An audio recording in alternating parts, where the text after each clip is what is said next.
comprendre le phénomène de la mémoire du temps, il faut prendre conscience que la nature dans laquelle nous vivons, la nature de notre univers n'est pas simplement constituée de 4 éléments classiques dont on parle souvent, à savoir l'air, la terre, le feu et l'eau, mais qu'il existe un 5e élément que les orientaux notamment ont appelé akasha.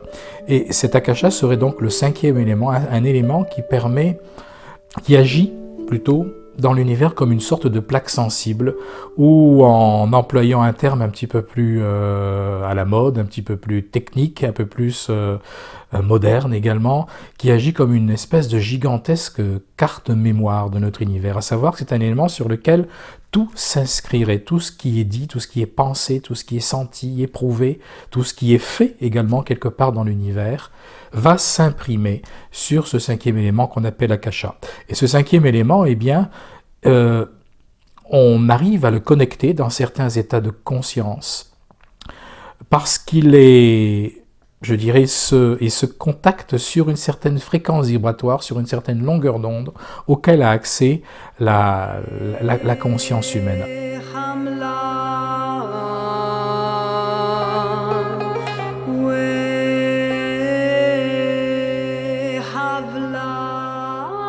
Il a mis la main sur des textes très anciens du 1er siècle de notre ère qui parlaient du mariage de Jésus, du maître Jésus avec Myriam de Magdala.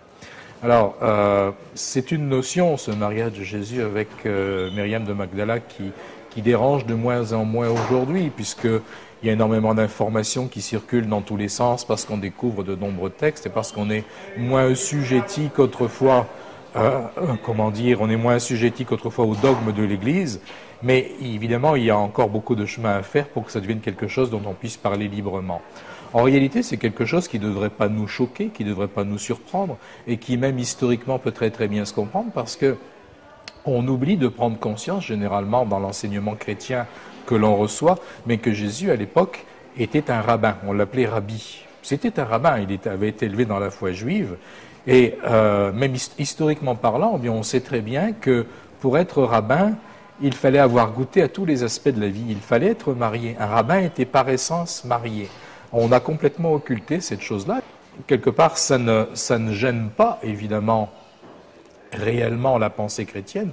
Ça ne devrait pas gêner la pensée chrétienne, sauf que ça renverse complètement l'image plutôt désincarné que les chrétiens se sont plu d'entretenir du Christ au fil des siècles. C'est le mariage de ce que les gnostiques appellent le pneuma, le souffle divin, et la sophia, l'âme qui est prisonnière dans le contexte de la chair. Alors le principe du mariage, du pneuma qui va chercher la sophia, c'est le principe de l'esprit, c'est-à-dire le Christ qui va épouser à Sophia, Marie-Madeleine qui représente donc toute la chair incarnée, pour participer à son ascension.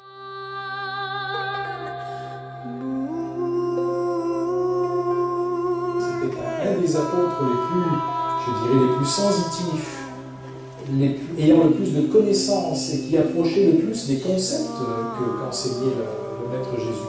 Il arrivait à des degrés de perception et de compréhension au niveau du mysticisme qui étaient bien supérieurs à ce que pouvaient capter et recevoir beaucoup de proches disciples.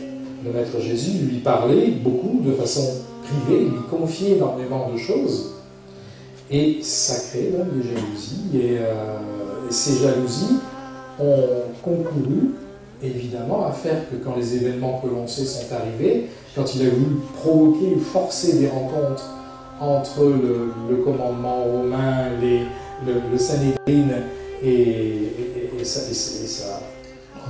lui et ses disciples, ils ont déversé leur rancune sur lui parce qu'il était finalement le bouc émissaire parfait, le personnage absolu sur lequel il fallait jeter le blâme en quelque sorte. Et en ce qui me concerne, je suis absolument convaincu qu'il y a eu vraiment une complicité d'âme extrêmement importante entre le Maître Jésus et Judas.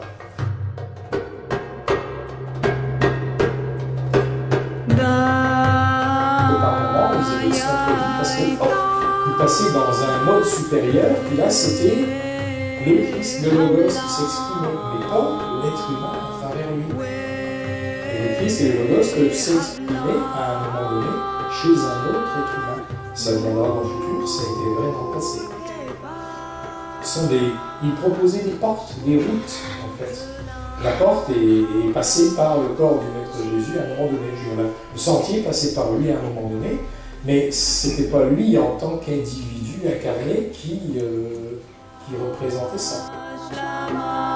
En ce qui me concerne, surtout après avoir revécu toutes ces choses il y a 2-3 ans, eh bien, je dirais qu'après le Christ sur terre, après le Maître Jésus, c'est très certainement l'être, le grand être qui arrive en second au niveau de cette lumière compassionnelle. C'est indubitable. Pour moi, il était comme en communication pratiquement constante avec tous les règnes de la nature, mais dans leur essence même et dans leur nature divine en quelque sorte. Et ça, même si on ne le comprend pas bien, si on ne l'a pas toujours compris, ou si on l'a compris d'une façon un petit peu schématique et dogmatique au fil des siècles, il y a comme une sorte d'égrégore qui a été constitué au fil du temps et qui traduit cette communication que François d'Assise avait avec la source de vie, en fait, au-delà même de la personne du Christ, avec la source de toute vie.